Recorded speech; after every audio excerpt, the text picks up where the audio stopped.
Salut à toi et bienvenue dans cette vidéo. Aujourd'hui, on va essayer de répondre à la question quelle crypto-monnaie acheter pour un premier investissement. On va également voir qu'est-ce que recherchent les débutants, pourquoi justement cette approche elle va poser problème, quelle crypto-monnaie il faudra avoir en fond de portefeuille, qu'est-ce qu'il y a de dur quand on débute et le vrai objectif du premier investissement. Ce que cherchent les débutants. Ils ne cherchent pas Bitcoin parce qu'ils vont considérer Bitcoin un petit peu comme trop vieux ou justement, je pense l'argument numéro un qu'on peut voir, c'est, le prix considéré comme trop cher. Aujourd'hui, il est autour des 70 000 $. Certains débutants, en tout cas, préféreraient par exemple avoir, 1000 coins d'une certaine crypto-monnaie qui est à 1 $. Imaginons que ça atteigne le prix du Bitcoin à 70 000 $, et ben, ils seront multimillionnaires et malheureusement, ça marche pas comme ça. Donc c'est ça, ils cherchent la prochaine crypto qui va exploser. Donc la question, elle finit par devenir, quelle crypto va faire x10, x100? C'est justement un petit peu ça qui va poser problème. Donc il y a aussi certains de ces projets, donc certains sont même des arnaques ou disparaissent, les mêmes coins. Donc je suis sûr que tu as même entendu parler ou autour de toi, même beaucoup de gens vont entendre parler de la crypto-monnaie pour la première fois ou une des premières fois avec justement, on voit une crypto-monnaie avec une tête de chien qui va faire des performances hallucinantes. Par exemple, le plus connu, ça va être le Dogecoin, qui justement était une blague avec une photo d'un Shiba Inu. Justement, a fait des performances hallucinantes depuis sa création. Beaucoup, vont faire ça et ça, c'est exactement comme du casino. Autant aller exactement jouer au casino, ça revient au même, limite moins risqué. Il y a plus de chances de gagner à la roulette, je pense, que, de gagner, sur un même coin. Ce qui est dur quand on débute. Donc il va exister des millions de crypto-monnaies. En 2021, par exemple, au moment où j'ai, commencé dans la crypto, c'était, quelques milliers, dizaines de milliers, je crois que c'était, une vingtaine de milliers.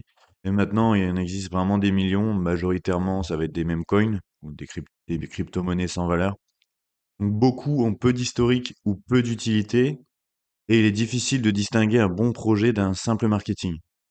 Donc vraiment beaucoup aussi sont, donc des arnaques. Ça peut être également, par exemple, une crypto-monnaie, va avoir beaucoup de marketing, de leurs fondateurs et avec toute leur publicité dessus, ils vont faire monter le prix. Par exemple, quelqu'un qui va, créer une crypto-monnaie, elle va être, cotée à 1 centime. Elle pourrait monter, par exemple, jusqu'à 1 $ et en fait, une fois que toutes ces montées est faites, eux, ils en ont assez. Ce qu'ils font, c'est qu'ils ont la majorité des jetons et ils vont vendre directement tout d'un coup. Donc ça veut dire que le prix va s'effondrer et en face, il y aura juste plus personne pour pouvoir acheter parce que ça aura plus de valeur. On appelle ça un rug pull. Malheureusement, ça arrive encore beaucoup trop et c'est ce qui fait une arnaque très classique justement dans le monde des crypto-monnaies. Donc c'est ça qui est vraiment difficile. Il y en a, ils vont aussi parler de Ethereum killer. Ça veut dire que, bon, Ethereum, on va en parler juste après, hein, c'est la deuxième plus grosse crypto-monnaie, où ils vont considérer qu'ils seront meilleurs que sur le papier que Ethereum, qui vont être soit plus décentralisés, soit ils vont faire plus de transactions par seconde, etc. Donc c'est beaucoup poussé dans le marketing. Bon, maintenant ça passe un petit peu moins aujourd'hui à l'heure où je tourne cette vidéo en 2026, mais en tout cas c'était beaucoup de marketing à ce niveau-là.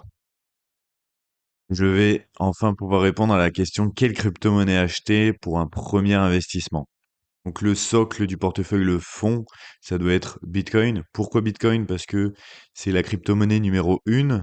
Ça a été créé en 2009. C'est celle qui a le plus d'historique, celle qui est la plus sécurisée, la plus décentralisée. Ça veut dire également que c'est résistant à la censure.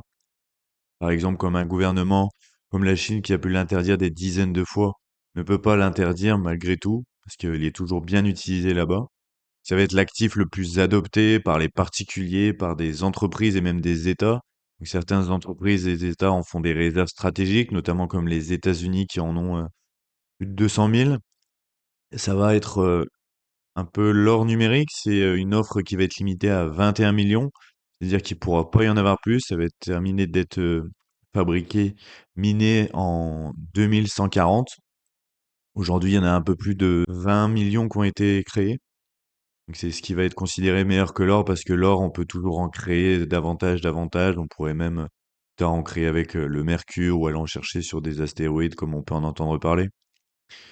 Et c'est bien sûr la référence du marché. Donc une fois que Bitcoin, il bouge dans un sens à la hausse comme à la baisse, toutes les autres cryptos suivent parce que ça représente une part très importante, à peu près 50 à 65% du marché crypto. Ensuite, en deuxième couche, ça va être Ethereum. Pas obligatoire, hein, certains investisseurs préfèrent rester sur Bitcoin. C'est vraiment en termes de diversification. Donc, c'est quoi Ethereum? C'est la crypto-monnaie, la deuxième crypto-monnaie qui a été créée, lancée en 2015 par Vitalik Buterin. C'est vraiment aussi la deuxième qui a le plus grosse donc capitalisation boursière. C'est là où on peut lancer des smart contracts. Ça va être l'écosystème le plus développé. C'est vraiment un rôle central dans la finance décentralisée. Ça va avoir un effet de réseau très fort, donc beaucoup de développeurs et d'utilisateurs dessus, donc énormément de capitaux. Ça va être l'actif clé directement du marché parce que c'est considéré comme le deuxième pilier après Bitcoin. On va donc, pour donner quelques exemples dans la finance décentralisée, c'est qu'on va pouvoir échanger des crypto-monnaies, emprunter de l'argent directement en déposant, par exemple, de l'Ethereum. On va pouvoir emprunter de l'argent donc directement une autre crypto-monnaie qui va être adossée au stablecoin. Directement avec ce stablecoin, on pourrait acheter une action Tesla, par exemple. On pourrait acheter également une partie d'une maison tokenisée, donc une maison qui va être divisée en 100 parts. On pourra en acheter une partie et toucher un loyer chaque semaine dessus. On pourra avoir un ticket de concert, un jeu vidéo qui va être vraiment à nous. Ça peut être une œuvre d'art numérique. Ça va être aussi des assurances qui pourraient être automatisées directement. Donc, si l'assurance, le billet d'avion, il y a par exemple 3 heures de retard, le vol directement quand il y a 3 heures de retard, le remboursement va être déclenché automatiquement et ce sera fait. Il y aura plus à faire beaucoup de processus avec tout ça. Et en troisième, éventuellement une diversification sur d'autres projets. Mais vraiment, c'est une fois qu'on aura maîtrisé les bases, donc on aura vraiment compris l'investissement sur Ethereum et sur Bitcoin parce que, on va dire, c'est des effets de levier sur, en fait, Bitcoin, c'est la numéro 1.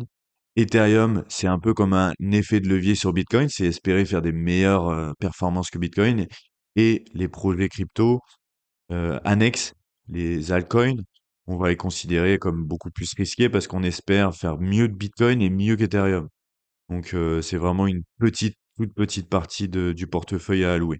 Le vrai objectif du premier investissement en crypto-monnaie, ça va être de comprendre comment fonctionne le marché crypto, donc surtout dans sa globalité, hein, Bitcoin et Ethereum qui sont les principales. Apprendre à gérer la volatilité. C'est quoi la volatilité? C'est l'ampleur et la rapidité en fait qu'un actif a à monter ou descendre en prix, aussi en combien de jours. Parfois, ça peut être beaucoup plus lent. Si ça t'intéresse, j'ai fait une vidéo complète sur la volatilité que tu pourras retrouver juste ici en dessous de la vidéo. Pardon, et éviter les erreurs les plus courantes. Donc, ça va être éviter Bitcoin, juste chercher les pépites fois 100, aller sur les mêmes coins. D'ailleurs, si ça t'intéresse, j'ai créé un e-book sur les 10 erreurs les plus fréquentes que font les débutants en crypto-monnaie. Tu peux juste cliquer sur le lien en description juste en dessous et connaître sa gestion du risque. Donc, c'est quoi la gestion du risque? C'est savoir exactement combien on est prêt à perdre en fait dans l'investissement en crypto-monnaie.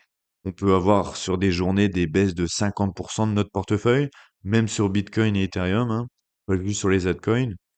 C'est quand même assez extrême. Être prêt à avoir son portefeuille dans le rouge justement. Donc tout ça, ça va être vraiment à réfléchir bien avant. Pour conclure cette vidéo, je vais te donner 3 points qui vont être essentiels à retenir. Donc ne pas se sentir plus intelligent que le marché, ça je sous-entendais justement pas, te dire, que nous, on peut avoir les fois 10, les fois 100, les fois 1000, que les autres, ils vont pas forcément réussir, que moi je suis plus intelligent parce que j'ai découvert cette crypto-monnaie, j'en ai entendu parler, je vais réussir. C'est vraiment un petit peu comme, au casino. Vraiment, pas faire l'erreur. Bien sûr qu'il y a des possibilités de faire des gros gains, mais en tout cas, de pas mettre toute sa stratégie avec ceci. Alors on peut beaucoup d'investisseurs vont avoir, des 100 euros, 1 000 € à investir, ils se diront que ça vaut pas la peine de mettre, sur d'autres crypto-monnaies. comme Bitcoin ou Ethereum, donc ils vont préférer les mettre dessus en pensant qu'ils vont faire un fois 1000 et être millionnaires. Malheureusement, ça c'est du casino et ça marche pas comme ça. Donc, Bitcoin, éventuellement Ethereum, comme je te disais, est toujours la base du portefeuille. Ne vraiment pas faire cette erreur. Ensuite, une fois les bases et la gestion du risque maîtrisée, on peut éventuellement se diversifier. Donc vraiment dans un faible pourcentage. Ça peut être, selon le risque, entre 5, 10, 15, voire 20% maximum, mais qui est quand même, ultra risqué. Faut savoir un petit peu, où on s'en va. Si cette vidéo t'a plu, je vais t'inviter à cliquer sur le bouton s'abonner et activer la petite cloche. On se retrouve dans une prochaine vidéo. Merci.